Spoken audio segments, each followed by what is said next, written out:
Hi, good evening, everybody. I hope I'm audible. We continue with our discussion on Companies Act. Companies Act का पिछले lecture में we have done an in-depth discussion of when does a company qualify to be a small company. उसके बाद if I'm not mistaken हमने holding subsidiary भी देख और associate company भी उसके बाद में हम लोग देख चुके थे, करेक्ट? तो प्राइवेट कंपनी हमारा हो चुका है, on the basis of control holding and subsidiary हो चुका है, हमारा एसोसिएट कंपनी भी हो चुका है। क्या? I beg your pardon. Yeah so I hope you can confirm that, right? यहां तक हमारा हो चुका है, correct? Are you with me? Now today I will want to get into begin I will want to start with government companies. Government company से आज शुरुआत करते हैं और फिर आगे आगे चलते जाते हैं। अब देखिए, पहले जब हमें आजादी मिली तब हमारे कंट्री में इतने कोई अमीर ऐसे लोग नहीं थे जो इंडस्ट्री चला सके। कुछ गिने चुने लोग थे, टाटा थे, बिरला थे, बजाज थे, so on and so fourth, जिन्होंने अपनी अपनी इंडस्ट्रियां बनाई। उस वक्त धीरू भाई अंबानी भी नहीं थे। So the biggest businessman in India today, Shri Mukesh Ambani, his father was not that famous, that rich, that big when India got independence. Somewhere in the 70s Reliance की वेव आने लग गई। 70s 80s 90s रिलायंस ने जोर पकड़ा। उसके पहले हमारे देश में जो भी इंडस्ट्रियलाइजेशन हुआ, जो भी बड़े बड़े इंडस्ट्रीज हुए, वो सारे के सारे गवर्नमेंट ऑपरेटेड थे, क्योंकि किसी इंडिविजुअल व्यक्ति के पास उतना कैपिटल था ही नहीं कि वो इन्वेस्ट कर सके। अनफॉर्चुनेट रियलिटी ये थी, अंग्रेजों ने एक तो हमारे देश को लूटा और उसके बाद में हमारे देश का बंटवारा कर दिया। तो बेसिकली कुछ प्रोग्रेस ऐसे होने के लिए थोड़ा वक्त जरूरी था। गवर्नमेंट कंपनियां वो कंपनियां थी जिन्होंने देश का डेवलपमेंट चालू किया। गवर्नमेंट कंपनी वो कंपनी होती है जिसमें कोई भी गवर्नमेंट, व्हेन आई से कोई भी गवर्नमेंट, याद रखे कि हमें हमें तीन किस्म के गवर्नमेंट्स को देखना है। तीन किस्म के गवर्नमेंट्स मतलब क्या? सबसे पहले सेंट्रल गवर्नमेंट, फिर स्टेट गवर्नमेंट, और a partnership between central government and state government. अगर मैं कहूं कि मैं हिंदुस्तान पेट्रोलियम कॉर्पोरेशन लिमिटेड की बात कर रहा हूं, this is owned completely by central government. अगर मैं कहूं कि मैं महाराष्ट्र स्टेट इलेक्ट्रिकल बोर्ड की बात कर रहा हूं, this is owned by home? Maharashtra state government. This is owned by Maharashtra state government.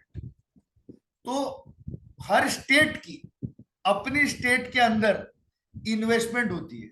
जैसे कोई कंपनीज जो उस स्टेट को इंडस्ट्रियलाइज करे, सेंट्रल गवर्नमेंट की अनेक सारी इन्वेस्टमेंट्स है, हिंदुस्तान पेट्रोलियम, बीएचईएल, बीएसईएस, इतनी सारी इन्वेस्टमेंट्स पर आज, जिसे हम कहते हैं पब्लिक सेक्टर अंडरटेकिंग, इन्होंने देश का काफी सारा भला किया हुआ है। अब हमें समझना यह है कि as a type of company ये स्टेट ऑपरेटेड एंटिटीज जो होती है, वो चलती कैसे है, उसका रोल ऑफ फंक्शनिंग क्या है। तो सबसे पहले आपको याद रखना है कि जब भी मैं गवर्नमेंट कंपनी की बात करूं, तो वो या तो ओन्ड होगी सेंट्रल गवर्नमेंट से, या तो ओन्ड होगी स्टेट गवर्नमेंट से, या तो ओन्ड होगी सेंट्रल गवर्नमेंट और स्टेट गवर्नमेंट के कॉम्बिनेशन में, या फिर वो कंपनी किसी गवर्नमेंट कंपनी की सब्सिडरी कंपनी होगी, जहां पर सेंट्रल गवर्नमेंट 51% और मोर, स्टेट गवर्नमेंट 51% और मोर, स्टेट एंड सेंटर 51% और मोर इसको होल्ड करते हैं। या फिर कोई गवर्नमेंट कंपनी ही खुद, देखें, अगर सेंट्रल गवर्नमेंट एक कंपनी के अंदर 51% होल्ड करती है तो ये कंपनी बन जाती है गवर्नमेंट कंपनी, और अगर ये कंपनी किसी कंपनी टू के अंदर पकड़ लीजिए 70% ओन करती है, तो ये कंपनी 2 क्या बन जाती है? ये बन जाती है subsidiary of A government company, जो ऑटोमेटिकली बन जाती है एक गवर्नमेंट कंपनी। आई बात समझ में? तो गवर्नमेंट कंपनी होने के 4 तरीके हैं। गवर्नमेंट कंपनी होने के 4 तरीके हैं। सबसे पहले तो आप में 51% या मोर स्टेट गवर्नमेंट ओन करेगी, आप में 51% या मोर, आप में 51% या मोर आपकी सेंट्रल गवर्नमेंट ओन करेगी, आप में 51% या मोर आपकी central government and state government own करेगी, या फिर आप किसी तो गवर्नमेंट कंपनी के सब्सिडरी होंगे। गवर्नमेंट कंपनी का सब्सिडरी होने के नाते, गवर्नमेंट कंपनी का सब्सिडरी होने के नाते आपकी मालिक ही गवर्नमेंट कंपनी है, जिसकी अल्टीमेट मालिक भारत सरकार है। तो या तो वो केंद्रीय सरकार होगी, या तो वो राष्ट्र सरकार होगी, होगी तो कोई सरकारी, होगी तो कोई सरकारी। Are you with me everybody? देखिए, आप लिखने की कोशिश कीजिए। अगर मैं कोई स्पेसिफिकली इंपॉर्टेंट नोट्स आपको दे रहा हूं, जैसे मैंने स्मॉल कंपनी के केस में किया था, मैं आपको एक उसका सेपरेट पीडीएफ आज सर्कुलेट करवा दूंगा। नहीं तो ये जो मैं चार्ट्स अभी बना रहा हूँ, ये आप लिख भी सकते हो, और ये लेक्चर यूट्यूब पे भी जाएगा, तभी भी आप देख करके वो चार्ट्स आप बना सकते हो। ठीक है? तो टेंशन में मत आ जाना कि अरे पीडीएफ मिलेगा क्या, पीडीएफ मिलेगा क्या, डोंट वरी अबाउट। अब बात करते हैं फॉरेन कंपनी की। फॉरेन कंपनी का मतलब होता है एनी कंपनी और body corporate incorporated outside India, जिसका हिंदुस्तान में, जिसका हिंदुस्तान में खुद से या उसके एजेंट के थ्रू या फिर इलेक्ट्रॉनिक मोड से बिजनेस करने का एक मोड अवेलेबल हो, एंड मतलब ये भी सेटिस्फाई और वो इंडिया में बिजनेस एक्टिविटी कंडक्ट करती है। और क्या करती है वो इंडिया में बिजनेस एक्टिविटी जो है वो कंडक्ट करती है। फॉर एग्जाम्पल, फॉर एग्जाम्पल मैं कहूं कि देखिए, हमने इन सारी फॉरेन कंपनीज जो काफी सारी फेमस होती है, जैसे Dell, Apple, Lenovo, Mercedes, BMW, हमने इन सब का तो नाम सुना है। अब मैं आपको जनरल ऐसी कंपनियों के बारे में बताता हूँ जो ज्यादा फेमस ना हो, लेकिन वो हिंदुस्तान में बिजनेस करना चाहते हैं, कहीं ना कहीं उनकी जगह है, और वो आज इंडिया में सेटल्ड प्राइवेट कंपनी की तरह काम करते हैं। जैसे कि मैंने स्पेलिंग गलत लिखी होगी,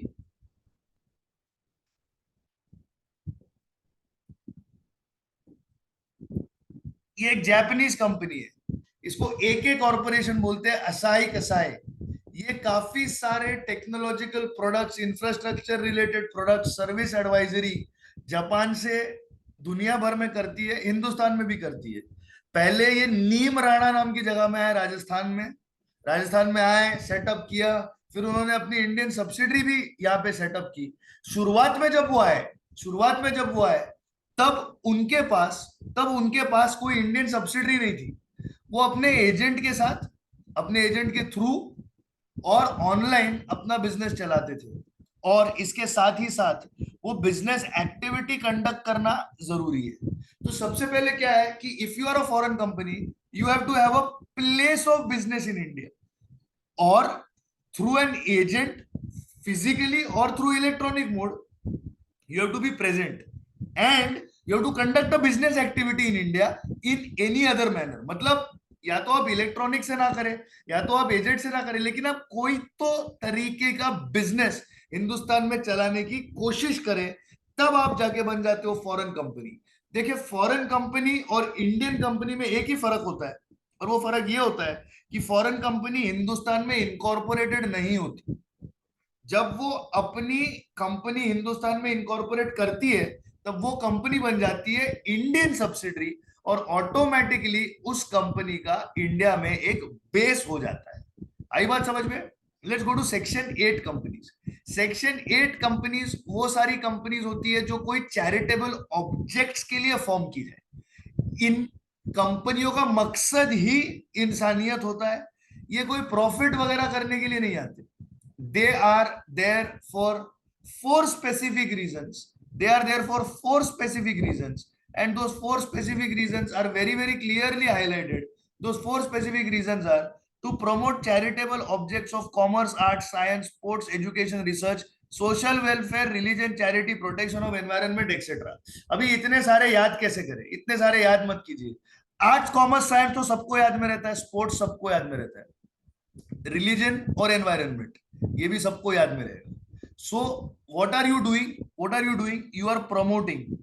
what are you promoting? You are promoting charitable objectives.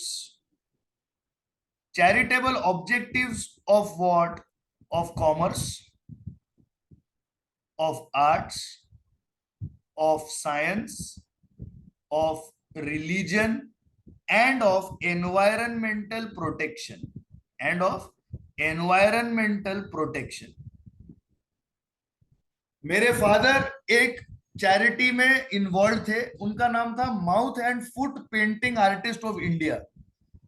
वो सारे आर्टिस्ट जिनका किसी तो एक्सीडेंट में या किसी तो अनफॉर्चुनेट इवेंट में वो अपने हाथ गंवा बैठते हैं, लेकिन वो अपने पैरों से या अपने दांत में ब्रश पकड़ के, पेन पेंसिल पकड़ के ड्राइंग्स बनाते हैं, और बेहद खूबसूरत ड्राइंग्स बनाते हैं, बेहद खूबसूरत. ये सारे ड्राइंग्स पोस्ट कार्ड्स बनते हैं, ये सारे ड्राइंग्स की बुक बनती है, इसका कैलेंडर बनता है, और हर जगह पे ये बेचा जाता है. और काफी सारे लोग इनकी सराहना करने के लिए, इनकी हौसला अफजाई करने के लिए उनमें, इन ऑब्जेक्ट्स में डोनेट करते हैं.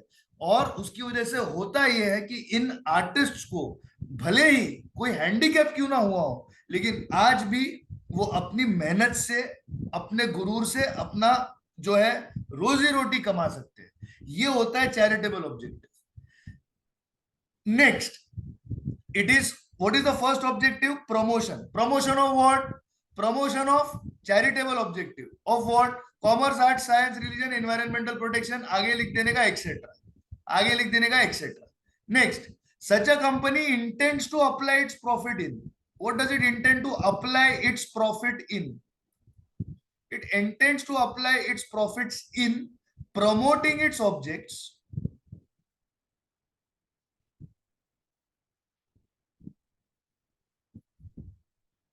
and prohibiting any payment of dividend to its members. मतलब ये अपने मेंबर्स को किसी भी तरीके से कोई भी डिविडेंड नहीं देगा. ये अपने मेंबर्स से सिर्फ एक्सपेक्ट करेगा कि मेंबर्स डोनेट करें, और कोई भी ऐसा व्यक्ति नहीं होगा मतलब ऊपर वाले से डरे, जिसका कॉन्शियंस साफ हो, वो जाके ऐसी कंपनी को बोलेगा भैया मेरी कमाई मुझे दे दो. बिल्कुल नहीं. So prohibiting any payment of any dividend to its members. इन्हें बस अपने ऑब्जेक्टिव्स को चालू रखना है, इन्हें बस अपने ऑब्जेक्टिव्स को चालू रखना है, और इनके ऑब्जेक्टिव्स में से जो भी पैसे आए वो उन्हें री इन्वेस्ट करने हैं वही ऑब्जेक्टिव्स चलाने में. तो क्या होती है section 8 company? It is a company that is registered under section 8 of companies act 2013. It is registered under section, US मतलब under section. It is registered under section 8 of Companies Act 2013 for promoting charitable objective which can be commerce, science, arts, religion, environmental protection. Section 8 companies are FICCI, ASSOCHAM, National Sports Club of India, CII, etc. ये सारे commerce related section 8 companies है, जिनका मकसद हिंदुस्तानी कंपनियों को प्रोत्साहन देना, उनको एनकरेज करना कि वो और ग्लोबल लेवल पे आगे जाए. अगर आपने एग्जाम्पल्स लिखने हैं तो यही एग्जाम्पल्स लिखिए जो यहाँ पे लिखे गए हो, जो यहाँ पे दिए गए हो. आपके इंस्टीट्यूट के मॉड्यूल के ही एग्जाम्पल्स लिखना. Example FICCI, ASSOCHAM, national sports club of India, NSCI, CII etcetera. FICCI, ASSOCHAM और CII, इन सब जगहों पे ऊपर वाले की रहमो करम से मुझे अकाउंटिंग स्टैंडर्ड्स, IFRS, इन सारे सब्जेक्ट्स पर बोलने का काफी बार मौका मिला है.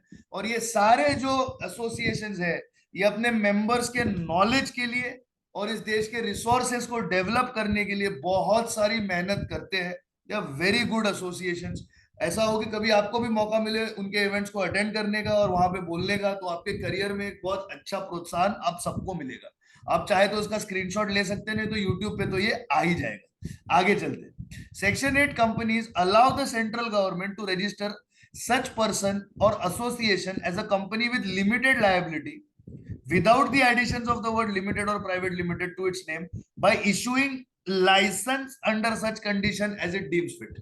तो क्या होता है, कंपनीज एक्ट सेक्शन 8 के अंडर सेंट्रल गवर्नमेंट को यह अथॉरिटी देता है कि आप एक सेक्शन 8 में रजिस्टर्ड हुई कंपनी को क्या इशू करे, लाइसेंस इशू करे। इस लाइसेंस इशू करने की वजह से क्या होता है, ये कंपनी प्राइवेट लिमिटेड या फिर लिमिटेड या फिर लिमिटेड ये वर्ड्स का इस्तेमाल ना भी करे तो भी चलता है। इसका एक्चुअल मीनिंग ये है कि सेक्शन 8 कंपनी ना प्राइवेट होती है ना पब्लिक होती है, वो अपने आप में ही एक अलग क्लास ऑफ कंपनी है जिसको सेक्शन 8 कंपनी और कंपनी विद चैरिटेबल ऑब्जेक्ट्स कहा जाता है। सेक्शन 8 कंपनी अपने आप में ही एक अलग क्लास ऑफ कंपनीज है, जो ना पब्लिक है जो ना प्राइवेट है, वो अपने आप में ही एक स्पेशल क्लास ऑफ कंपनीज कहलाता है। आगे चलते हैं, आगे चलते हैं। द रजिस्ट्रार, रजिस्ट्रार मतलब कौन, रजिस्ट्रार ऑफ कंपनीज, जिसके हाथ में सारे कंपनीज का रजिस्ट्रेशन इनकॉर्पोरेशन होता है। Shall on application register such a person और association of persons as a company under this section. तो देखिए, देखिए सेक्शन 8 कंपनी फॉर्म करने के लिए एक इंडिविजुअल भी चलेगा, सेक्शन 8 कंपनी फॉर्म करने के लिए एसोसिएशन ऑफ पर्संस भी चलेगा। सिर्फ इनको क्या मिलना चाहिए, इनको सेक्शन 8 के अंडर सेंट्रल गवर्नमेंट लाइसेंस मिलना चाहिए। फिर क्या होता है, रजिस्ट्रार ऑफ कंपनीज, जिसे हम आज से रेफर करेंगे आरओसी। ये क्या करता है, रजिस्ट्रार ऑफ कंपनीज इन्हें रजिस्टर करता है as a company under section 8 of the companies act. On registration, the company shall enjoy the same privileges and obligations of a limited company। मतलब इसको लिमिटेड लायबिलिटी होगी, इसको कॉर्पोरेट व्हील होगा, इसको एक परपेचुअल सक्सेशन होगा, सारे प्रिविलेजेस उसके पास होंगे जो एक नॉर्मल कंपनी के पास होते हैं। Revocation of license, revocation of license, कभी कभी ऐसा होता है कि मैनेजमेंट कभी कभी ग्रीडी हो जाती है, मैनेजमेंट अपने आप में लालची बनती है, मैनेजमेंट अपने आप में कहीं ना कहीं कुछ इलीगल काम कर देती है, जिसकी वजह से होता यह है कि सेंट्रल गवर्नमेंट ऐसे कंपनीज का लाइसेंस रिवोक कर देती है। क्या वो सिचुएशंस है जिसमें लाइसेंस का रिवोकेशन होता है? So central government can revoke by order where the company contravenes any requirement or conditions of this section subject to which a license is issued, or where the affairs of the company are conducted fraudulently or violative or violative of the objects of the company or prejudicial to public interest। ये company बनी गई है for example छोटे बच्चों की education के लिए, लेकिन एजुकेशन के नाम के नीचे बच्चों को हैरेस किया जा रहा है। ये कंपनी बनी है लोगों को कैंसर रिसर्च और कैंसर का इलाज करने के लिए, लेकिन ये कैंसर रिसर्च के नाम के नीचे लोगों से पैसे ऐंठ रही है। ये कंपनी डोनर से पैसा लेती है और नीचे ब्लैक में उनको पैसा वापस दे देती है। ये सारे एग्जाम्पल्स है फ्रॉडुलेंटली बिजनेस करने के, और ये सारी चीजें प्रिवेलेंटली इस मुल्क में चलती है, पूरी दुनिया में चलती है। तो इसीलिए हमारी सरकार को ये सारी चीजें ना हो, और जो एक्चुअली एक चैरिटेबल ऑब्जेक्टिव से कंपनी चालू की है उसको वही एक अच्छे इंटेंट से कंटिन्यू करे, वही करने के लिए सेंट्रल गवर्नमेंट स्ट्रिक्ट हो जाती है। तो सेंट्रल गवर्नमेंट क्या कर सकती है, central government can revoke license. कैसे कर सकती है, बाय एन ऑर्डर। ये ऑर्डर कब दिया जाएगा, ये ऑर्डर कुछ स्पेसिफिक सिचुएशंस में दिया जाएगा, जैसे कि सबसे पहले business is conducted fraudulently. Next, it is violative of objectives of the company. It is violative of objectives. Third, it is prejudicial to public interest. What is it? It is prejudicial to public interest. अब अगर मैं कहूं मेरी एक section 8 company है, for example cry, for example foot and mouth painting artist of India, ठीक है, जैसे ही ये वायलेशन होता है आरओसी क्या करेगा? आरओसी ये वर्ड्स प्राइवेट लिमिटेड या लिमिटेड, प्राइवेट लिमिटेड क्या कर देगा? It will be added to the name of the company. मतलब ये कंपनी सेक्शन 8 से रिमूव कर दी जाएगी, ये कंपनी सेक्शन 8 से बेदखल कर दी जाएगी, और सेक्शन 8 के जो बेनिफिट्स और प्रिविलेजेस है वो इस कंपनी को वापस कभी मिलेंगे नहीं. तो हमने अभी क्या सीखा? ये थोड़ा इंपॉर्टेंट है और ये बड़ा भी है, इसीलिए इसका चार्ट आपके लिए बना हुआ है. देखिए चार्ट की मदद से आपको ये बड़ा सा पैराग्राफ याद रखने की कोई जरूरत नहीं होगी. क्या होगा? सबसे पहले देखिए, रिपीट करें मेरे साथ. मैं ये नहीं कह रहा कि जोर से आप माइक अनम्यूट करके करें, लेकिन सोचे, रिपीट करें. सबसे पहले central government can revoke a license. तो भैया कैसे? By issuing an order. ये ऑर्डर कब इशू होगा? जब बिजनेस फ्रॉडुलेंटली कंडक्ट होता है, या फिर वायोलेटिव ऑफ ऑब्जेक्टिव हो, या फिर प्रेजुडिशियल टू पब्लिक इंटरेस्ट हो. फिर क्या होगा? आरओसी जो है वो इस कंपनी के नाम के आगे लिमिटेड या प्राइवेट लिमिटेड ये वर्डिंग्स चिपका देगी, जिसकी वजह से ये कंपनी अपने आप ही सेक्शन 8 में से बेदखल कर दी जाएगी, और ये एक नॉर्मल प्राइवेट कंपनी की तरह या फिर एक नॉर्मल पब्लिक कंपनी की तरह अपना कारोबार चलाएगी. सेक्शन 8 के जो भी बेनिफिट्स होंगे वो इस कंपनी को नहीं मिलेंगे. लेकिन इस रिमूवल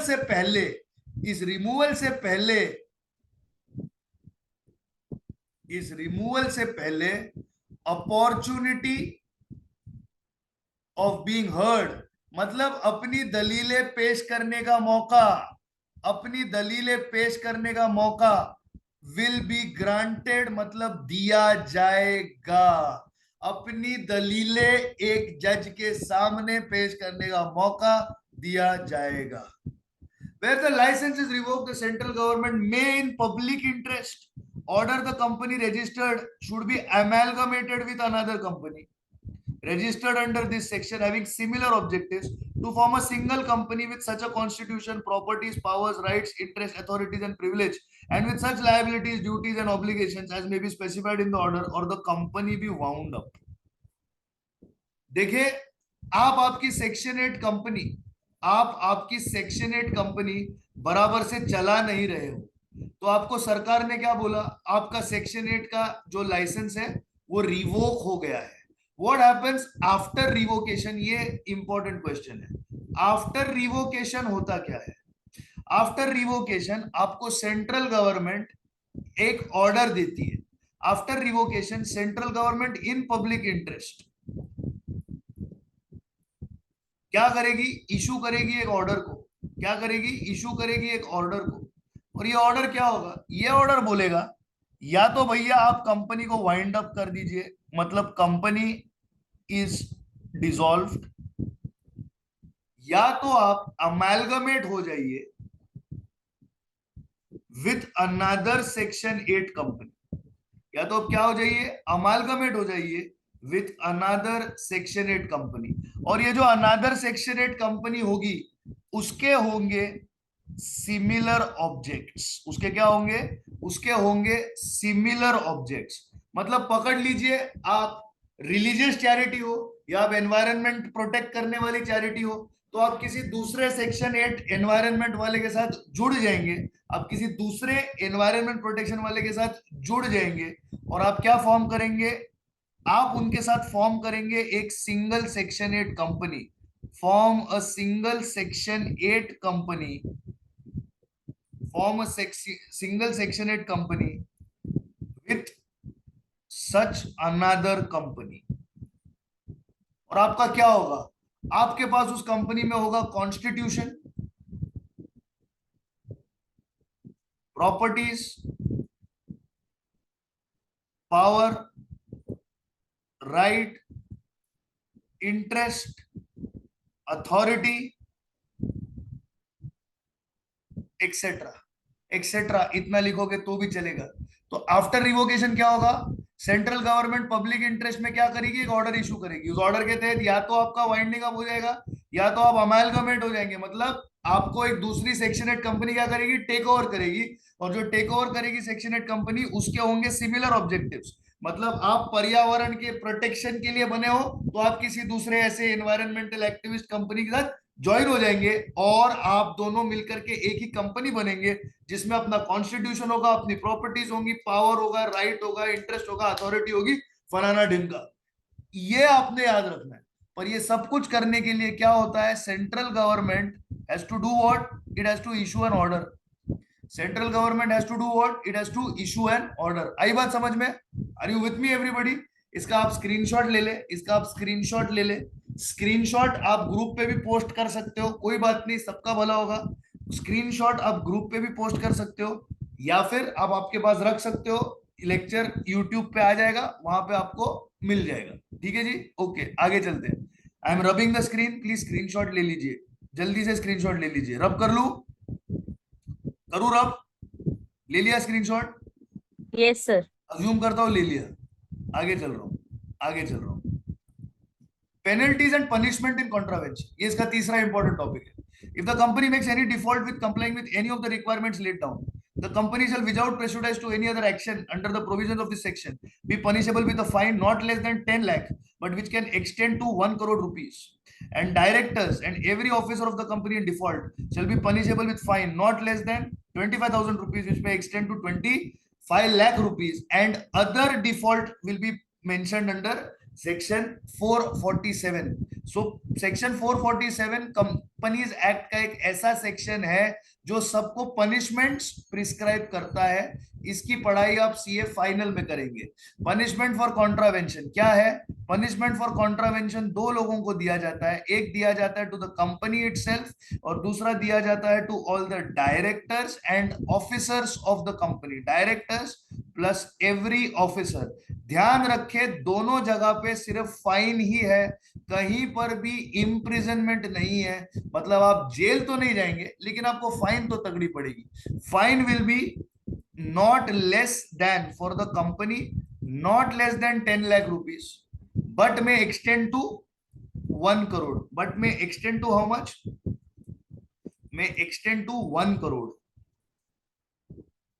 अगला, fine for the directors not less then 25,000 rupees and में extend to 25 lakh rupees. It depends कि आपका गुनाह कितना बड़ा है, आपका गुनाह कितना बड़ा है उसके ऊपर डिपेंड करता है। आपका कॉन्ट्रावेंशन कितना सीवियर है उस पर डिपेंड करता है। प्लस इसके आगे आपको लिखना है any penalty under section 447 of the act. इतना आपको याद में रखना है। तो पेनल्टीज फॉर कॉन्ट्रावेंशन क्या होंगी? सबसे पहले कंपनी इटसेल्फ वो क्या करेगी, फाइन भरेगी। 10 लाख से कम नहीं पर 1 करोड़ तक जा सकती है।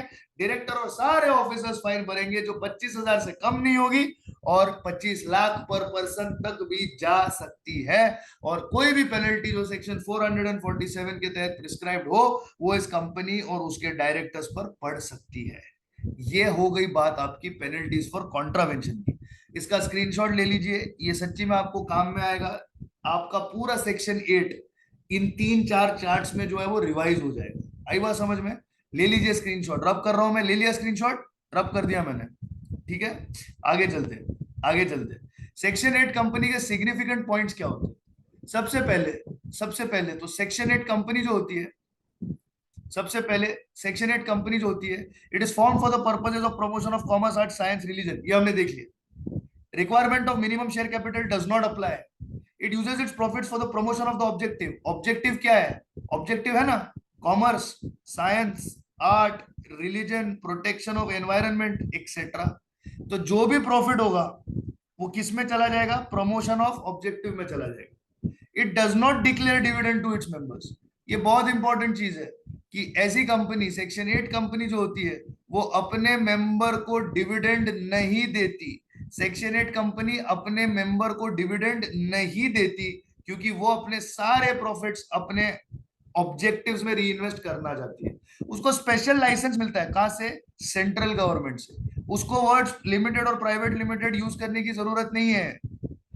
अगर वो कुछ गलती करे तो उसका लाइसेंस रिवोक किया जाएगा। गलती को बोला जाता है कॉन्ट्रावेंशन। और रिवोकेशन क्या कर सकती है कंपनी, क्या हो सकता है? सेंट्रल गवर्नमेंट या तो बोलेगी भैया दुकान बंद करो, वाइंड अप करो, या तो आप किसी और के साथ अमालगमेट हो जाओ, जैसा कि हमने अभी देखा था। कंपनी सेक्शन 8 वाली अपनी जनरल मीटिंग बुला सकती है 14 डेज नोटिस देकर के, इंस्टेड ऑफ 21। कंपनीज एक्ट का नियम है कि अगर किसी भी कंपनी को अपनी जनरल मीटिंग बुलानी हो तो कम से कम 21 दिन की नोटिस देनी पड़ती है। मतलब 21 दिन पहले सबको बोलना पड़ता है कि इस दिन पर, इस जगह पर, इस वक्त पर यहाँ पे कंपनी की जनरल मीटिंग जो है वो चलने वाली है, आप आने की कष्ट करें।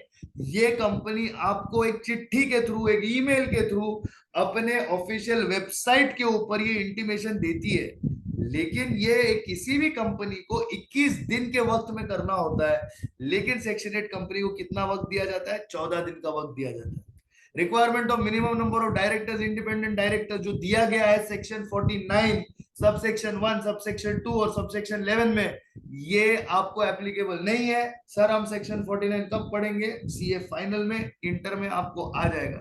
There is no need to constitute nomination and remuneration committee. Nomination and remuneration committee जो एक कंपनी को इस्टेब्लिश करनी होती है, if I am not mistaken, under section 178 of the companies act, वो ऐसे कंपनीज को करने की जरूरत नहीं पड़ती। A partnership firm can become a member of a section 8 company. मैं ऐसे कितने सारे चार्टर्ड अकाउंटेंसी फर्म्स को जानता हूं जो बहुत अच्छे रीजंस के लिए काफी सारे चैरिटियों के साथ जुड़े हुए हैं। As a matter of fact हमारे सीए इंस्टीट्यूट का भी एक बेनोवेलेंट फंड है, जिसे बोला जाता है चार्टर्ड अकाउंटेंट बेनोवेलेंट फंड। जो बच्चे एजुकेशन अफोर्ड नहीं कर पाते उनको institute of chartered accountants of India financial assistance करती है। इसकी वजह से ये ब्राइट बच्चे जिनके पास रिसोर्सेज ना हो, वो आला तरीके के चार्टर्ड अकाउंटेंट बन सके। इंस्टीट्यूट भी अपनी जगह पे सही है। मैक्सिमम कोचिंग क्लासेस वाले इंस्टीट्यूट को गालियां देते हैं, मैक्सिमम कोचिंग क्लासेस वाले इंस्टीट्यूट को गालियां देते हैं। आजकल स्टूडेंट्स पे बहुत पॉपुलैरिटी आती है इंस्टीट्यूट के बारे में बुरा बोलने के लिए, लेकिन ये करके ना कोई बच्चा पास नहीं हुआ। मैं सीधा सीधा बोलता हूँ, आज मुंह पे बोलता हूँ और पब्लिक फोरम में बोलता हूँ। ये जो प्रोफेसर लोग इंस्टीट्यूट को गाली देते हैं ना, कुछ फायदा नहीं है। बच्चे पास हो रहे हैं क्या उनके इंस्टीट्यूट को गाली देके? तो मैं भी गाली देता हूँ। जो अच्छा है वो अच्छा है, जो बुरा है वो बुरा है। You need to appreciate that, ठीक है? So so section 8 company form की होती है चैरिटेबल ऑब्जेक्टिव्स को प्रमोट करने के लिए। उसके प्रॉफिट्स कहां पे अप्लाई होते हैं? अपने ऑब्जेक्टिव्स को प्रमोट करने में। और उसके प्रॉफिट्स कभी भी डिविडेंड के तौर पे नहीं दिए जाएंगे। वो किस किस्म की कंपनी होती है? उसको लिमिटेड लायबिलिटी होती है, और उसको लिमिटेड या प्राइवेट लिमिटेड ये अल्फाज अपने नाम के आगे जोड़ने की जरूरत नहीं है। ये स्टेटस कैसे ग्रांट होता है? ये स्टेटस सेंट्रल गवर्नमेंट ग्रांट करती है by by giving a special license, by giving a special license via registrar of companies, जो नीचे लिखा गया है। रिवोकेशन ऑफ लाइसेंस कंडीशंस आपको याद रखने हैं। Violation of objectives, public interest को आपने अफेक्ट किया या फिर फ्रॉडुलेंटली कुछ काम किया तो आपका रिवोकेशन ऑफ लाइसेंस हो जाएगा। Effect of revocation of license क्या होगा? अगर आपका लाइसेंस रिवोकेट हो गया तो आपके नाम के सामने लिमिटेड या प्राइवेट लिमिटेड ये वर्ड्स जुड़ जाएंगे और आपकी सुनवाई होगी। सुनवाई में अगर गवर्नमेंट चाहेगी तो आपको बोलेगी भैया वाइंड अप, या तो किसी दूसरे कंपनी के साथ अमेलगमेट हो जाओ और दूसरे कंपनी के गाइडेंस के अंदर अपने चैरिटेबल ऑब्जेक्टिव्स को कंटिन्यू रखो। ये था सेक्शन 8 कंपनी, ये था सेक्शन 8 कंपनी जो हम पूरी तरीके से इंस्टीट्यूट मॉड्यूल में से देख चुके हैं। अब आते हैं चोर उचक्के डाकू। अब आते हैं चोर उचक्के और डाकू। Dormant company, inactive company. ये कंपनियां बस बनाई गई है झोल झपाटा करने के लिए। ये कंपनी कोई काम नहीं करती, ये कंपनी कोई काम नहीं करती, बस शांत बैठी हुई होती है। अब देखें एक बंदूक का इस्तेमाल किसी की प्रोटेक्शन के लिए भी किया जा सकता है, या तो किसी की जान लेने के लिए भी किया जा सकता है। Dormant company under section 455 was established with the intention of doing good work. मतलब क्या? मेरे पास एक आज आइडिया है, मेरे पास क्या है? आज एक आइडिया है। इस आइडिया का मैंने क्या कर दिया? एक पेटेंट बना दिया। और ये पैटर्न बन गया मेरा इंटेंजिबल एसेट, ये पैटर्न बन गया मेरा इंटेंजिबल एसेट। ये इंटेंजिबल एसेट मैंने ट्रांसफर किया एक कंपनी को जिसके पास अभी कोई एक्टिविटी नहीं है। क्या है? कोई एक्टिविटी नहीं है। और फिर क्या होगा, ये पेटेंट जो होता है ये कंपनी होल्ड करेगी, और कुछ साल बाद, कुछ दिन बाद, ये कंपनी इसी पेटेंट के ऊपर बेस्ड, इसी पेटेंट के ऊपर बेस्ड अपने प्रोडक्ट्स या अपने सर्विसेज को लॉन्च करेगी। पर जब तक ये प्रोडक्ट्स और सर्विसेज को लॉन्च नहीं करती तब तक ये डॉर्मेंट कंपनी, डॉर्मेंट मतलब सोई हुई कंपनी, डॉर्मेंट मतलब एक कंपनी जो कोमा में है, जो सो रही है, जो है जिंदा, है जिंदा लेकिन कोमा में। सारे जो हमारे देश के करप्ट पॉलिटिशियंस होते हैं वो डॉर्मेंट कंपनीज का उपयोग करके पैसे लॉन्डर करते हैं। पैसे क्या करते हैं? लॉन्डर करते हैं। इसीलिए डॉर्मेंट कंपनी, शेल्फ कंपनी और इनएक्टिव कंपनी जनरली डेंजरस माने जाते हैं, जनरली डेंजरस माने जाते हैं। इनएक्टिव कंपनी मतलब एक company which has not been carrying out business और operation or not made any significant accounting transaction during the last 2 financial years, and it has not filed financial statements and annual returns during the last financial year, during any of the last 2 financial years. तो inactive company का झट से एक chart बना लेते हैं, क्योंकि inactive company के डेफिनेशन में, उसके मतलब में दम है। क्या पता शायद कोई छोटा सा क्वेश्चन आ भी जाए, आएगा तो आप प्रिपेयर्ड हो, आएगा तो आप प्रिपेयर्ड हो, क्योंकि अभी आपके हाथ में ये चार्ट जो है वो आ जाएगा। इनएक्टिव कंपनी क्या है? इनएक्टिव कंपनी दो तरीके से एक्टिव है। पहला तरीका है बिजनेस ऑपरेशंस का इनएक्टिविटी, बिजनेस और ऑपरेशंस की इनएक्टिविटी मतलब क्या है? No significant. देखिए यहाँ पे ये नहीं लिखा नो अकाउंटिंग ट्रांजैक्शन, यहाँ पे क्या लिखा? सिग्निफिकेंट। मतलब क्या? ये अपना बिजली का बिल भरती है, ये अपने वो जो आदमी आता है साफ सफाई करने के लिए उसको अपने पैसे देती है, बस। ये कंपनी बस अपना बिजली का बिल, पानी का बिल और वो झाड़ू वाले को पैसा दे देती है, जो साफ सफाई का कर्मचारी है उसको पैसा दे देती है, और किसी को पैसे नहीं देती और कुछ करती भी नहीं है। पर खड़ी क्यों है? जिंदा क्यों है? कुछ नहीं, टाइम पास बैठे रहते हैं वहां पे। एक आदमी आके वहां पे पेपर पढ़ता है, दैट्स इट। वो कोई काम नहीं करता, कुछ नहीं करता। बिजनेस और operation, there is no significant accounting transaction. और ये सिग्निफिकेंट अकाउंटिंग ट्रांजैक्शन का क्या है? During last 2 financial years, during last 2 financial years.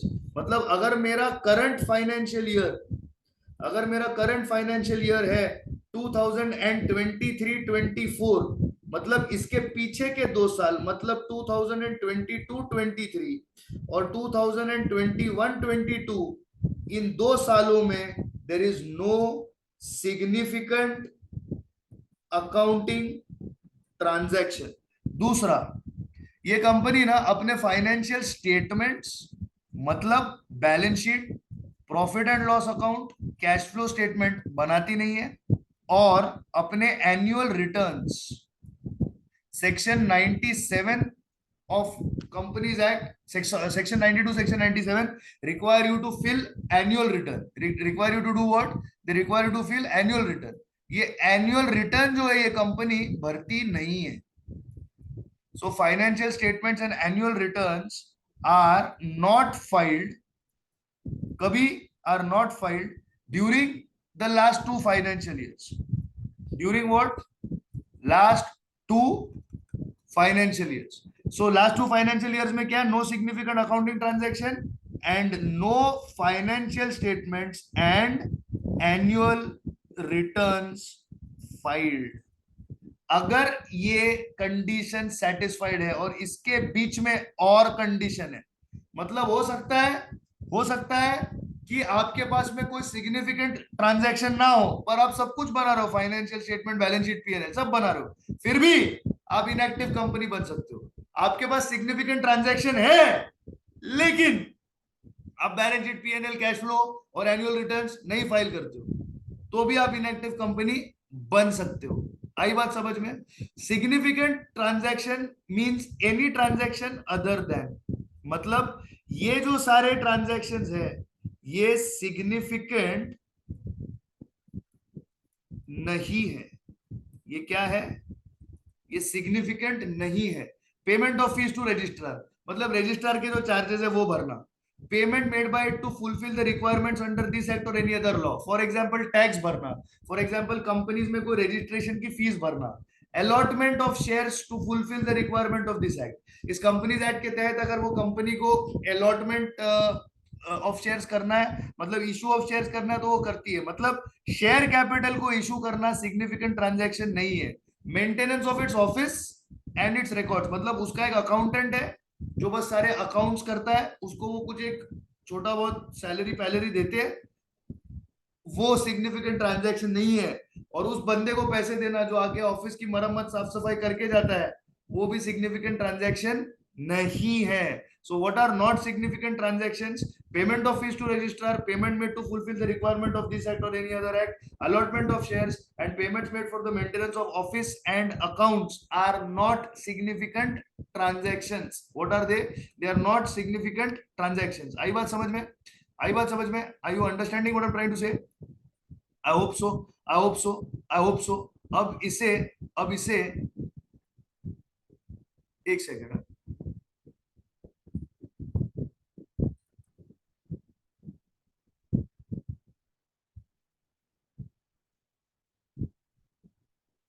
एक मिनट।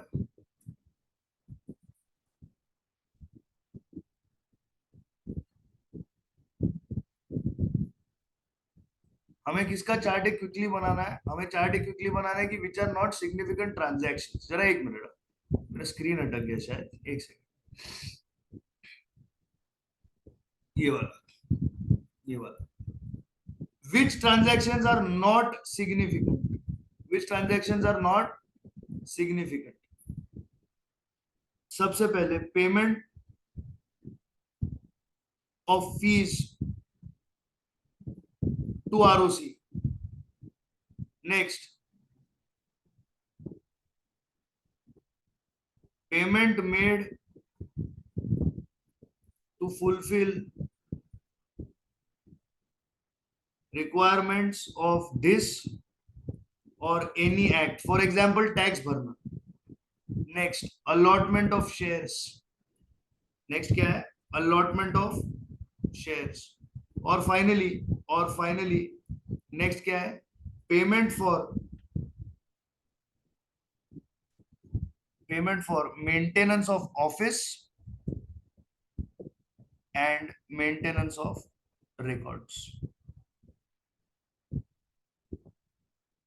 इनएक्टिव कंपनी कौन सी कंपनी होती है? इनएक्टिव कंपनी वो कंपनी होती है जो बिजनेस या ऑपरेशंस में कोई significant transaction during the last 2 financial years नहीं करती, या फिर फाइनेंशियल स्टेटमेंट्स और एनुअल रिटर्न्स फाइल नहीं करती during the last 2 immediately preceding financial years. कौन से ट्रांजैक्शन सिग्निफिकेंट ट्रांजैक्शन नहीं होते? Payment of fees to ROC, payment made to fulfil requirements under this act or any other act, allotment of shares, payment for maintenance of office and payment for maintenance of records. ये transaction आप कीजिए, लेकिन ये significant माने नहीं जाएंगे। ये क्या होगा? ये सिग्निफिकेंट माने नहीं जाएंगे। तो भले आप ये ट्रांजैक्शंस करें, ये सिग्निफिकेंट माने नहीं जाएंगे। सो भले,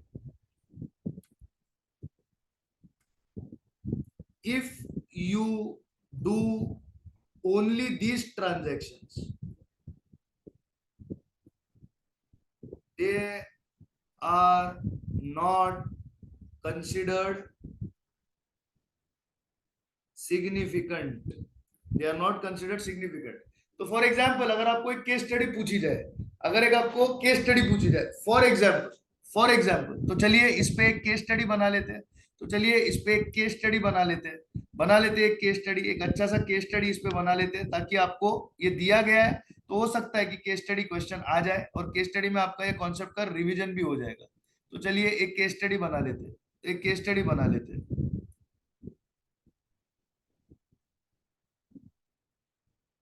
केस स्टडी ऐसे है कि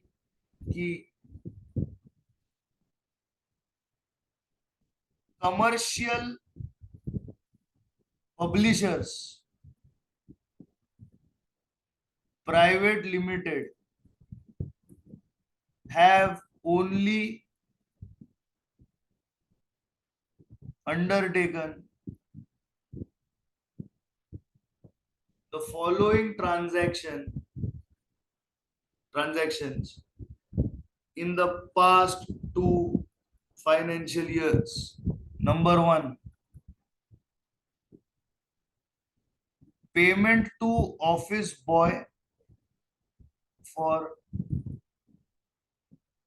maintenance of office. Number two, payment to staff accountant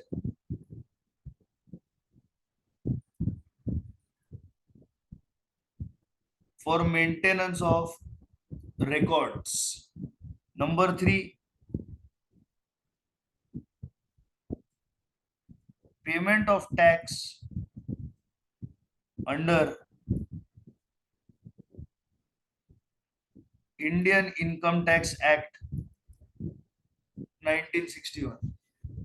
Furthermore, company also has not filed financial statements and annual returns for past 1 year. ये पर्पसली दिया है, ये कितने साल होना चाहिए? 2 होना चाहिए. So now we will write. Now what is this? Comment on what type of company falana dimka. So facts of the case: Commercial Publishers Private Limited does not have any significant transaction discussed below, nor has it filed any financial statements or annual returns in the past 1 year.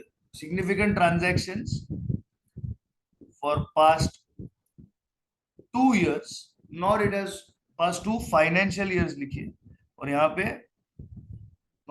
past 1 financial year लिखिए. क्या लिखे? Financial year लिखे. Year नहीं, year calendar year भी हो सकता है. Past 1 financial year, past 2 financial year. Financial year ये वर्ड जरूर यूज कीजिए, ये बहुत इंपॉर्टेंट है. For the past 2 financial year. Analysis as per the Companies Act 2013, any company that does not have significant transaction in the 2 immediately preceding financial years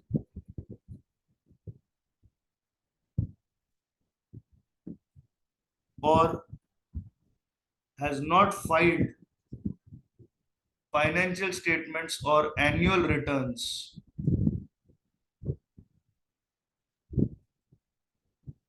in the 2 immediately preceding financial year shall be an inactive company. Significant transaction by definition does not include a payment made for maintenance of office and records, and B, payment made under Companies Act of 2013 or any other act. From the above, it can be seen that Commercial Publications Private Limited has only engaged in non-significant transactions for past, इसको star मार के ऊपर लिख रहा हूं, इसको star मारा है यहाँ पे, ये स्टार मारा है इधर, और ये इसको यहाँ ऊपर लिख रहा हूं, तो the past two immediately preceding financial year. Hence, और ये इधर का और है, तो it is not an and condition, hence it is an inactive company. ये अगर एंड होता तो तकलीफ हो जाती, एंड हो जाता तो फाइनेंशियल स्टेटमेंट और एनुअल रिटर्न भी 2 साल तक अगर नहीं होते तभी वो इनएक्टिव डिक्लेयर की जाती, लेकिन वैसा नहीं है, वैसा नहीं है, वो इनएक्टिव डिक्लेयर की गई, वो इनएक्टिव डिक्लेयर की गई. क्यों? क्योंकि 2 साल तक उसने कोई भी सिग्निफिकेंट ट्रांजैक्शन नहीं किया. और ये जो आप देख रहे हो, payment of maintenance and maintenance of record and payment of tax फलाना ढिमका, ये सारे सिग्निफिकेंट ट्रांजैक्शंस नहीं है, ये सिग्निफिकेंट ट्रांजैक्शंस नहीं है. तो फिकर ना करे, इन्हें सिग्निफिकेंट नहीं माना जाएगा और आपकी कमर्शियल पब्लिशर्स प्राइवेट लिमिटेड एक इनएक्टिव कंपनी मानी जाएगी. प्लीज इसका स्क्रीनशॉट ले, ये केस स्टडी अच्छी है, ये आपके काम में आएगी और आप इसको यूट्यूब पे भी देख सकते हो. आपकी परमिशन हो तो स्क्रीन को रब कर दूं, आगे चला जाऊं आगे. स्क्रीनशॉट ले लिया? स्क्रीनशॉट ले लिया? लेना है किसी को? ले लिया? Yes sir. चलो आगे चलते, आगे चलते.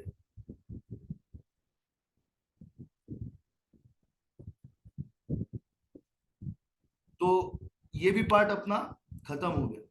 तो जरा एक second, will take 1 step behind और जरा वो सारे पार्ट्स पे टिक मार्क मार देते हैं जो हमारे अभी आज के सेशन में पिछले 1 घंटे में कवर हुए हैं. सबसे पहले हमने किससे शुरुआत की? आज की शुरुआत की गवर्नमेंट कंपनी से. गवर्नमेंट कंपनी के बाद हम आए सेक्शन 8 कंपनीज पर. सेक्शन 8 कंपनीज खत्म की. सेक्शन 8 कंपनीज खत्म करने के बाद टॉपिक्स भी गहराई में देखे. फिर सेक्शन 8 के सिग्निफिकेंट पॉइंट्स भी हमारे गहराई से हो गए.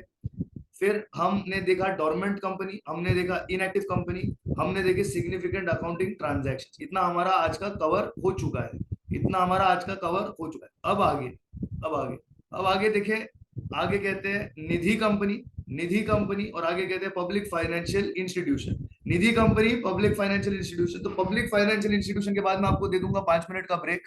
आपको भी ब्रेक की जरूरत है, एक 5 मिनट ब्रेक देके रिकॉर्डिंग में रुका दूंगा. अभी देखते हैं निधि कंपनी. निधि कंपनी का मतलब क्या? एक म्यूचुअल बेनिफिट ऑफ सोसाइटी के लिए कंपनी जो खड़ी हो जाती है वो निधि कंपनी. इससे आगे ये कोई तरीके से डिस्कस नहीं किया गया. निधि का मतलब होता है हेल्प, निधि का मतलब होता है सपोर्ट, आर्थिक निधि का मतलब होता है आर्थिक support. Are you with me? तो जनरली निधि कंपनियां क्या करती है, कुछ ना कुछ किस्म का सपोर्ट अपने मेंबर्स को वो देती है. इतना इंपॉर्टेंट पॉइंट नहीं है, लेकिन जान लीजिए, क्या पता आपके घर के आजू बाजू में भी एक निधि कंपनी हो सके. पब्लिक फाइनेंशियल इंस्टीट्यूशंस का मतलब क्या? पब्लिक फाइनेंशियल इंस्टीट्यूशंस का मतलब ये होता है कि ये सारे इंस्टीट्यूशंस जिन्हें गवर्नमेंट ने एस्टेब्लिश किया है कुछ तो रोल और रिस्पॉन्सिबिलिटी के लिए. एग्जाम्पल, सबसे पहले life insurance corporation of India, भारतीय नागरिकों के लिए जीवन बीमा देना. IDFC, इंफ्रास्ट्रक्चर डेवलपमेंट के लिए फाइनेंस देना. और आप BCK में सीख चुके हो कि IDFC अब क्या बन चुका है? एक बैंक बन चुका है. Which are the public financial institutions that have been converted into bank? ये सारे आपके पास ऑप्शंस है. एक बार BC के चैप्टर नंबर 4 देख लीजिएगा, chapter 4 chapter 5. Specific company refer to in unit trust of India. Unit trust of India में कोई अगर स्पेसिफिक कंपनी हो तो वो पब्लिक फाइनेंशियल इंस्टीट्यूशन मानी जाएगी. Institutions that are notified by central government under section 4A subsection 2 or so repealed under section 465. मतलब specified company जो कंपनीज एक्ट के तहत सेंट्रल गवर्नमेंट आपको बोल सकती है. Any institutions notified by central government. और finally any such institution notified by central government in consultation with the RBI. तो सेंट्रल गवर्नमेंट अपने आप से भी आपको बोल सकती है पब्लिक फाइनेंशियल इंस्टीट्यूशन कौन सा हो सकता है, या फिर सेंट्रल गवर्नमेंट सलाह मशवरा रिजर्व बैंक ऑफ इंडिया के साथ करके आपके पास एक पीएफआई को खड़ा कर सकती है। पीएफआई के कुछ कंडीशंस है जो इंपॉर्टेंट है, तो वो कंडीशंस क्या है अब ये हमें देखना है। इसके बाद आपको दे दूंगा एक 5 मिनट का break, don't worry. Conditions for an institution to be notified as a PFI. पहली बात तो ये कि ये रेगुलर कंपनी नहीं होती। पीएफआई जो होता है ये रेगुलर कंपनी नहीं होती। इट हैज बीन इस्टेब्लिश्ड और constituted under any central act or state act other than companies act or the previous companies law। दूसरी बात और आगे बोलते हैं, not less than 51% of the share capital is held or controlled by the state government, central government or partly by the central government and partly by one or more state governments. तो सबसे पहले what is a condition to be a public financial institution? Conditions to become public financial institution. Condition number 1, it has been established, public constituted by or under any central government act, state government act, by any central or state government act, central or state act, but not under companies act 2013। अगर कोई भी company establish की गई हो, constitute की गई हो companies act 2013 के तहत, तो वो पीएफआई नहीं बन सकती। Any company incorporated under the companies act of 2013 can not become a public financial institution, cannot become a public financial institution. Point number two, not less than 51%. So 51% or more share capital is held by central state government, central government, state government, or combination of state government and central government. So 51% or more of the share capital is held by central government, state government, or a combination of central government and state government. Central government एक ही है जो नरेंद्र मोदी चलाते हैं, और state government विभिन्न है हमारे देश में, जैसे महाराष्ट्र की है, जैसे गोवा की है, जैसे अभी अभी आई कांग्रेस की कर्नाटका की है। ये सारे विभिन्न किस्म के स्टेट गवर्नमेंट्स होते हैं। आई बात समझ में? तो पीएफआई बनने के लिए आपको क्या करना होगा? आपको इस्टेब्लिश होना होगा किसी भी एक्ट के तहत जो सेंट्रल गवर्नमेंट, स्टेट गवर्नमेंट ने नोटिफाई की हो, पर वो कंपनीज एक्ट नहीं हो सकती। कंपनी एक्ट के अंडर इनकॉर्पोरेट और रजिस्टर होने वाली कंपनी को पीएफआई नहीं माना जाता। दूसरी बात, अगर आपको पीएफआई बनना है तो 51% या उससे ज्यादा आपका share capital central government, state government या सेंट्रल और स्टेट गवर्नमेंट के कॉम्बिनेशन में होना चाहिए, तब जाके आप पीएफआई बन सकते हो। इसी के साथ आपका पीएफआई का पोर्शन खत्म हो गया और हम अब चलते हैं mode of registration of a company. It is 8:19 in 5 to 7 minutes we will resume. You have a break. We will resume in 5 to 7 minutes because I know theory है, heavy होता है, तो थोड़ा एक 5 से 7 मिनट का ब्रेक लीजिए और फिर हम हमारा डिस्कशन जो है वो जारी करेंगे। ये इसका आप स्क्रीनशॉट ले लीजिए, ये बेहद काम की चीज है, ये दोनों ये बेहद काम की चीजें हैं, इनका स्क्रीनशॉट ले और आप उसे आपके व्हाट्सएप ग्रुप पे सर्कुलेट कर सकते हो। Thank you so much. हम रिज्यूम करेंगे अभी एक 5 से 7 मिनट के बाद। Thank you.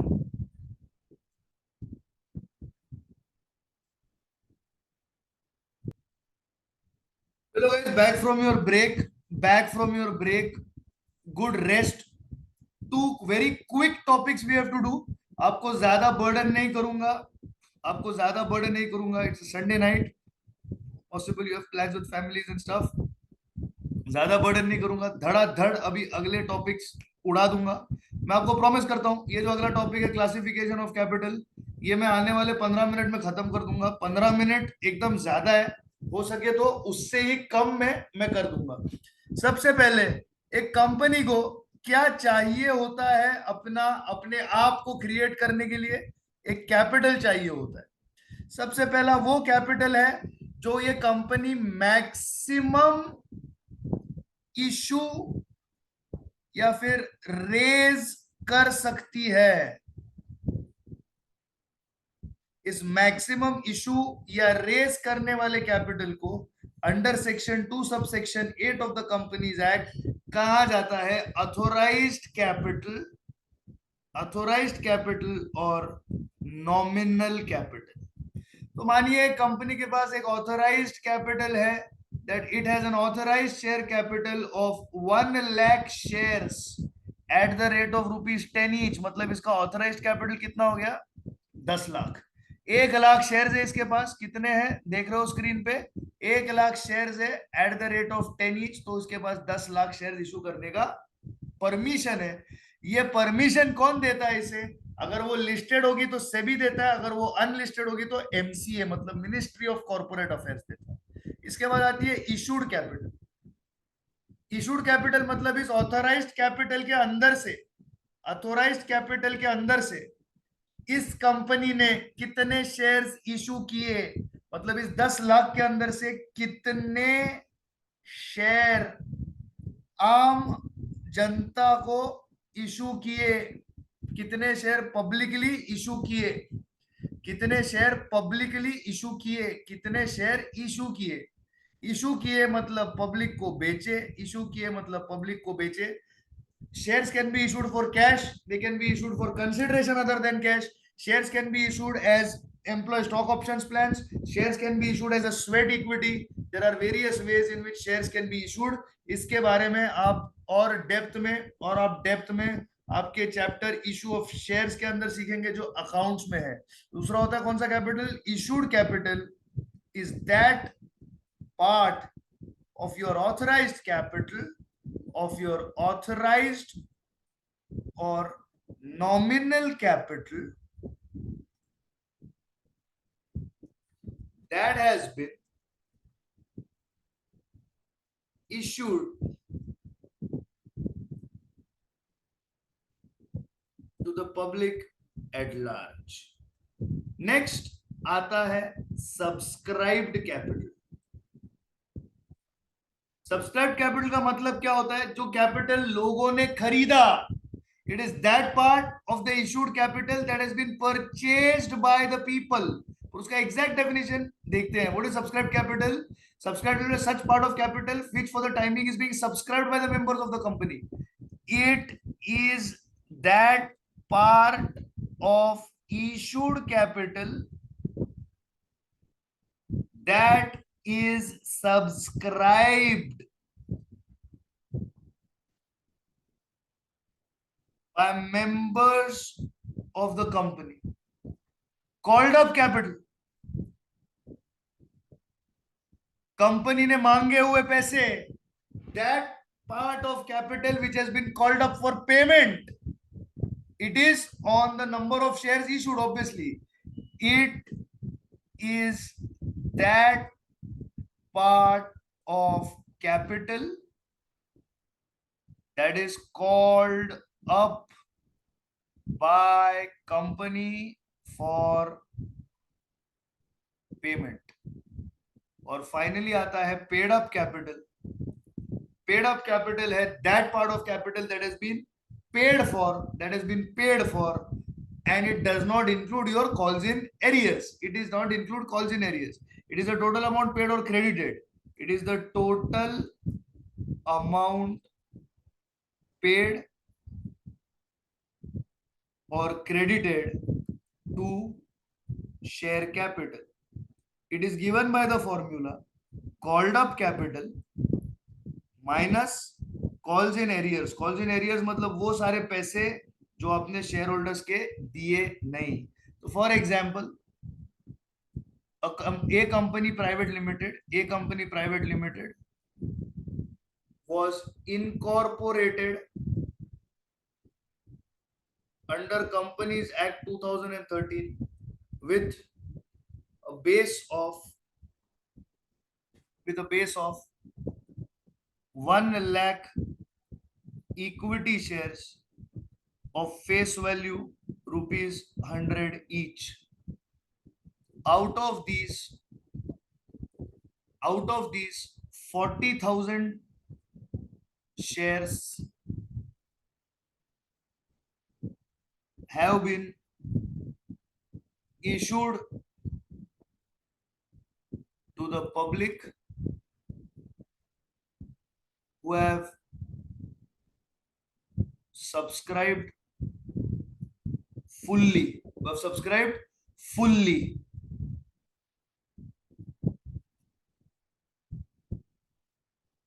Money called up on application to allotment 2. So far इतना ही कॉल्स हुआ है.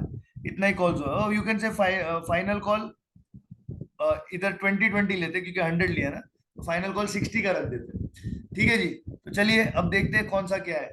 1 lakh equity share of the face value 100 each. ये क्या हो गया? ये ऑथराइज्ड कैपिटल हो गया. 40,000 शेयर्स हैव बीन इशूड. ये क्या बन गया? ये बन गया इशूड कैपिटल. इसमें से इट वाज सब्सक्राइब्ड फुल्ली, मतलब subscribed capital 40,000. Called up application allotment. Final call is not yet called up. So what is called up capital? Called up capital is 40 per share. और how many shares? 40,000 shares. तो 40,000 पे 40 मतलब कितना हो गया? ये हो गया 16 लाख. 40,000 पे 40 हो गया 16 लाख. आई बात समझ में?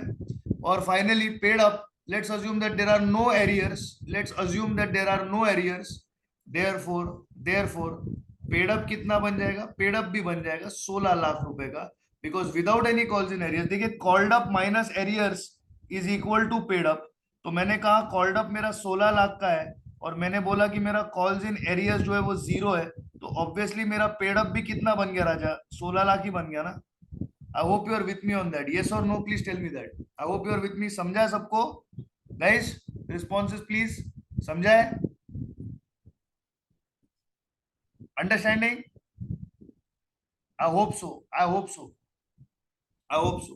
ठीक है. तो ये बन गया आपका paid up capital. Yes sir. चलो थैंक यू.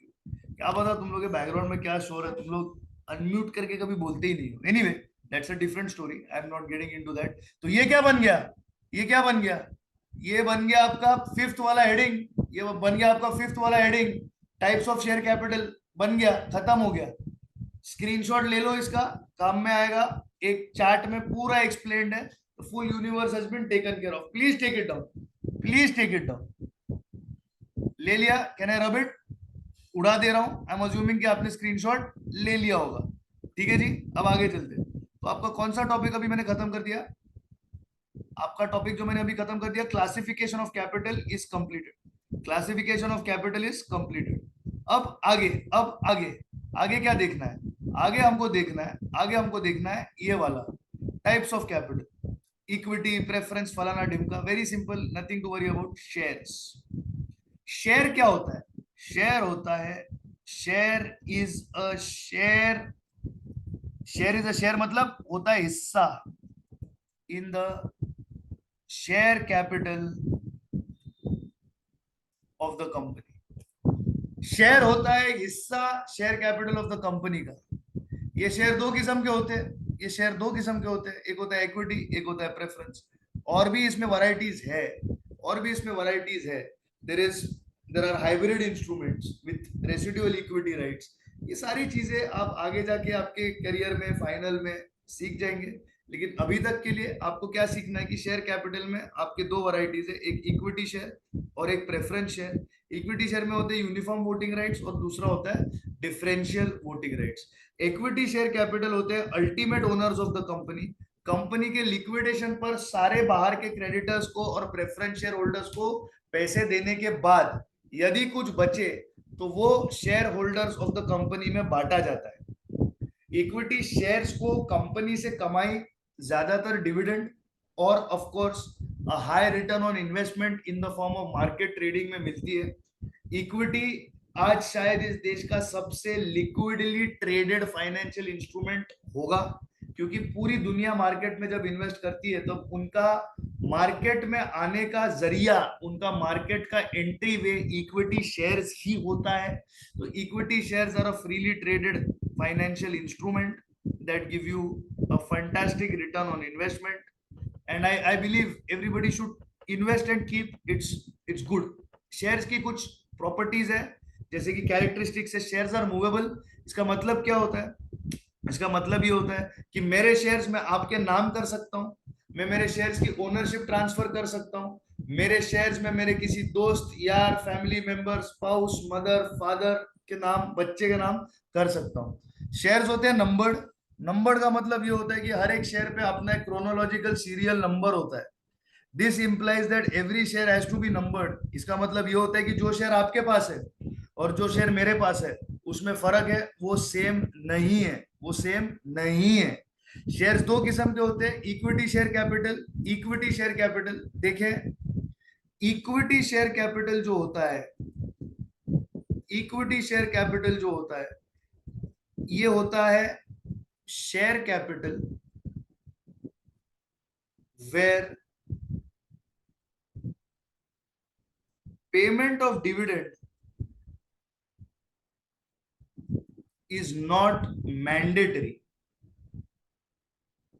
जबरदस्ती नहीं होता डिविडेंड देना, और कई कई बार तो कंपनीज डिविडेंड देती भी नहीं है। जैसे कि आपको एक एग्जांपल दे दूं, जब एप्पल और माइक्रोसॉफ्ट की जंग छिड़ी हुई थी नैस्डैक और डाउ जोन्स पर अमेरिका में, तब किसी एक साल में बिल गेट्स ने एक बहुत ही तगड़ा डिविडेंड दे दिया। मार्केट ने कहा कि भाई आप डिविडेंड दे रहे हो, ये तो बहुत बुरी बात है, मतलब आपके पास कोई नई टेक्नोलॉजी बनी ही नहीं है जो जिसमें आप इन्वेस्ट करना चाहते हो। वह स्टीव जॉब्स को देखो, वो डिविडेंड तो क्या, वो और पैसे मांग रहा है लोगों से ताकि वो जाके और नए नए टेक्नोलॉजीज इन्वेंट कर सके, और आप यहाँ पैसे बांट रहे हो, मतलब आप हार गए, स्टीव जॉब्स जीत गया। ये एक पेचीदा से सिचुएशन को बिल गेट्स को फेस करना पड़ा था जब उसने डिविडेंड डिक्लेयर किया था तब। तो देखिए, डिविडेंड देना ना देना कंपनी के हाथ में होता है। धीरू भाई अंबानी, आपने शायद वो मूवी देखी होगी गुरु, देखना जरूर, अच्छी मूवी है। उसमें लिखा है, मतलब एक डायलॉग है, एक टैक्सी वाला आके अभिषेक बच्चन को बोलता है कि यार मैं मेरे बच्चों की शादियां आपके शेयर के दिए हुए डिविडेंड पे कर सका। मतलब कितना तगड़ा डिविडेंड देते होंगे धीरू भाई अंबानी अपने जमाने में। कहने की बात है, कहने की बात है, लेकिन डिविडेंड देना इक्विटी शेयर पर कोई लाजमी नहीं होता। It is not at all compulsory. आप देना है तो दो, नहीं देना तो मत दो। फिर होता है प्रेफरेंस शेयर कैपिटल। इसका नाम ही है प्रेफरेंस शेयर कैपिटल, क्योंकि in payment of dividend they are given the first preference. In payment of dividend they are given first preference. दूसरी बात, प्रेफरेंस शेयर कैपिटल का जो फेस वैल्यू होता है वो रिडीमेबल होता है। क्या होता है? वो रिडीमेबल होता है, मतलब रिटर्नेबल होता है, मतलब रिटर्नेबल होता है। अगर मैं आपसे कह दूं फॉर एग्जाम्पल, अगर मैं आपसे कह दूं for example 8% 1000 redeemable preference share capital of ₹100 each, इसका मतलब ये हुआ, इसका मतलब ये हुआ 1000 share at the rate of 100 each, मतलब ये बन गए आपके ₹1,00,000, और इस पे आप डिविडेंड दे रहे हो 8%, मतलब हर साल आपको प्रेफरेंस डिविडेंड देना है 8,000 का, और इसका लाइफ है 5 इयर्स। तो 5 साल के बाद आपने ये ₹1,00,000 आपके शेयर होल्डर को रिटर्न करने हैं। ये रिटर्न करने के एक्टिविटी को रिडेम्पशन बोलते हैं। रिडेम्पशन हो सकता है पार पर, हो सकता है प्रीमियम पर, हो सकता है डिस्काउंट पर। Redemption at a discount generally नहीं होता है क्योंकि it is not a popular way out. लेकिन अगर कोई चीजें ऐसी हो, कोई सिचुएशंस ऐसे हो, तो जो इसे डिमांड करे, जो इस तरीके के हो कि डिविडेंड इतना तगड़ा मिल जाए कि शेयर होल्डर को कोई तकलीफ ना हो डिस्काउंट पे उसके फेस वैल्यू को रिडीम करने की, तो कोई दिक्कत नहीं होती। लेकिन ज्यादातर ये होता नहीं है। फेस वैल्यू या फिर प्रीमियम पे ही प्रेफरेंस शेयर्स का रिडेम्पशन होता है। ये चैप्टर अकाउंटिंग पर्सपेक्टिव से आप थोड़ा बहुत अभी फाउंडेशन में भी है आपको, और इन डेप्थ आप इसे इंटर सीए में सीखेंगे, और ग्रेजुएशन की जर्नी में मेरा ख्याल है कि टीवाई बीकॉम में आपको ये सीखने मिल जाएगा। ठीक है जी, अब चलते आगे। जैसा मैंने कहा था 15 मिनट में खत्म हो जाएगा। तो इक्विटी शेयर क्या होता है? Equity share means a capital which is not a preference share capital. Preference share क्या होता है? जिसमें होता है पेमेंट ऑफ डिविडेंड इधर a fixed amount at a fixed rate, और it can be a free amount, but mostly it is a fixed amount. And repayment or repayment of capital, देखें, the amount of share capital paid up or deemed to be paid up, there is a preferential right for payment of any fixed premium or any fixed scale specified in the memorandum and articles। देखें, ये बात आपको लिखनी है exam में, preference share capital have to be redeemed, have to be redeemed after the contractual life. It is illegal, it is illegal to issue irredeemable preference share capital। फर्ज मानिए आपके पास 1 लाख शेयर है at the rate of 100 each. आपके पास 1 lakh share है at the rate of 100, 1000 share है, I beg your pardon, I beg your pardon, 1000 share at the rate of 100 each, मतलब लाख रुपया आपने डाला है, और इसके ऊपर का रेट है 8%, और आपका रिडेम्पशन हो रहा है एट अ 10% प्रीमियम। इसका मतलब क्या है? कंपनी ने लेते वक्त 1000 शेयर इशू किए eight the rate of 100 each, मतलब कंपनी ने आपसे लिया लाख रुपया। फिर फिर फिर इसका लाइफ अज्यूम करते 5 इयर्स का, 5 साल के लिए कंपनी आपको डिविडेंड देगी 8,000, 8,000, 8,000, 8,000, और ये 8,000, और 5वें साल में जो फेस वैल्यू है लाख रुपया, उसके ऊपर 10% प्रीमियम, मतलब 10,000 रुपया लगा करके 1,10,000 रुपया आपको वापस भी कर देगी। ये होता है रिडेम्पशन एट अ प्रीमियम, ये होता है रिडेम्पशन एट अ प्रीमियम। इसका सीखने का बेस आपका बनता है अकाउंट्स के सब्जेक्ट में, लेकिन जबकि यहाँ पे वो मेंशन किया गया है, कहीं पर भी सीखने में कमी ना हो, इसीलिए आपको दे रहा हूँ। आपको एग्जाम में शायद ना आए, आपको एग्जाम में शायद इतने डेप्थ पे कुछ लिखने की जरूरत नहीं है, आपके एक अंडरस्टैंडिंग के लिए आपको बता रहा हूँ।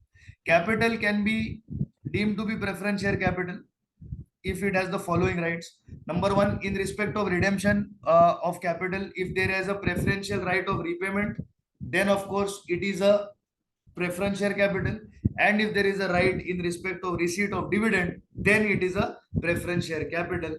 Along apart from this, no capital can be a preference share capital। ठीक है जी। अब हमारे पास इस चैप्टर में बचते हैं 3 इंपॉर्टेंट टॉपिक्स। 3 इंपॉर्टेंट टॉपिक्स है doctrine of ultra vires and doctrine of indoor management, जिसको मैं एक ही हेडिंग में खत्म कर दूंगा। और फिर हमारे पास बचता है मेमोरेंडम ऑफ एसोसिएशन, जो कि एक इंपॉर्टेंट टॉपिक है अपने आप में, और शायद मेरा ख्याल है कि ये भी एक छोटा सा पॉइंट यहाँ पे, एक सेकेंड, ये भी एक पॉइंट शायद यहाँ पे हमारे पास बच जाता है, which is mode of registration and incorporation of a company. It's almost 8:45। I am just taking a poll from you guys, just raise your hands and tell me कि क्या आप एक topic which will take about half an hour to 45 minutes to complete max, आप अभी बैठेंगे, या can we do it comfortably over the course of the week? Because now lectures from Monday onwards will be every day. Monday onwards will be every day. You will either have law or you will have mathematics. One day prior you will get the link for the lecture. Tomorrow there is a lecture, the timings will be told to you by about 10 o'clock, and the link will also be sent to you by about 10 o'clock. Are you with me? तो क्या आप चाहते हो कि अभी you call it a day? What is it that you would like to do? क्या करना चाहोगे? Raise your hands, would you like to continue tomorrow?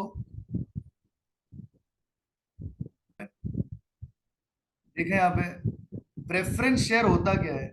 देखिए, सबसे पहले वी आर री explaining the concept of preference shares, please pay attention. सबसे पहले preference share capital एक ऐसा शेयर कैपिटल होता है जिसमें एक प्रेफरेंस होती है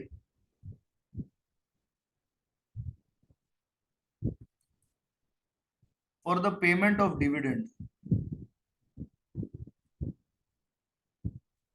एंड कैपिटल का जो फेस वैल्यू होता है इट इज रिडीमेबल, मतलब रिटर्नेबल। क्या होता है? रिडीमेबल होता है मतलब रिटर्नेबल होता है। मतलब क्या होता है? रिटर्नेबल होता है। अभी अगर मैं आपको एग्जांपल दे दूं, example 10,000 8% preference shares of ₹100 each are issued at par for 3 years and will be redeemed at a 5% premium। सबसे पहले आपने पैसा रेज कितना किया? आपने रेज किया 10,000 शेयर मल्टीप्लाइड बाय 100 ईच, मतलब 10,000 1 लाख 10 लाख। आपने 10 लाख रुपया रेज किया। इसके ऊपर 3 साल के लिए आपने क्या किया? 8% का प्रीमियम दे दिया। तो 10 लाख का 8% कितना होता है? 80,000 रुपया हो जाता है। 80,000 रुपया आपने क्या दे दिया? डिविडेंड आपको देना है। इसके बाद तीसरे साल में आपको ये 10 लाख रुपए रिटर्न करने हैं, पर इस पे आपको देना है 5% प्रीमियम। 5% होता है 50,000 रुपए। तो आप देते वक्त 10,50,000 रुपए जो है वो रिटर्न करेंगे। ये एक ही किस्म का कैपिटल ऐसा है जो रिटर्नेबल है। इक्विटी शेयर कैपिटल का जो लाइफ होता है वो इन्फिनिट होता है। तो preference is given for payment of dividend and preference is with respect to the capital face value is redeemable. Equity के केस में क्या होता है? इक्विटी के केस में life of share is till company winds up, there is no compulsion or preference in paying